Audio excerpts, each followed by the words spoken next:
દેશભરમાં 111 કરોડ રૂપિયાના સાયબર ફ્રોડની ઘટનામાં ચાઇનીઝ ગેંગનો હાથ હોવાનું બહાર આવ્યું છે। આ ચાઇનીઝ ગેંગ દુબઈ બેઠા બેઠા સુરતના યુવકોને એજન્ટ તરીકે રાખી સાયબર ફ્રોડ કરાવતી હતી। આ ખુલાસો 4 આરોપીઓ તરફથી કરવામાં આવ્યો છે। આ કેસમાં પોલીસ હવે બેંક એકાઉન્ટ ભાડે આપનારા લોકો સામે પણ ગુનો નોંધશે। આ જો આરોપીઓ છે, આરોપીઓનો જો ઇન્ટ્રોગેશન જ્યારે અમે લોકો કર્યા, અમુક આરોપીઓ આમાં એવું છે કે દુબઈમાં બેસીને બધા પૈસાને વિડ્રોલ ત્યાં કરે છે।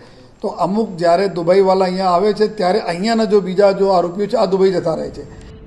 માત્ર ધોરણ 8 થી 10 સુધી ભણેલા સુરતના 4 આરોપીએ દેશભરમાં સાયબર ફ્રોડ માટે બેંક એકાઉન્ટનો ઉપયોગ કર્યો છે।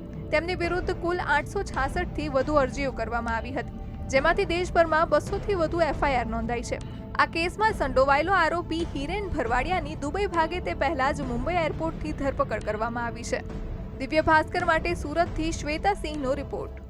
शेयर एंड डाउनलोड करो दिव्य भास्कर ऐप।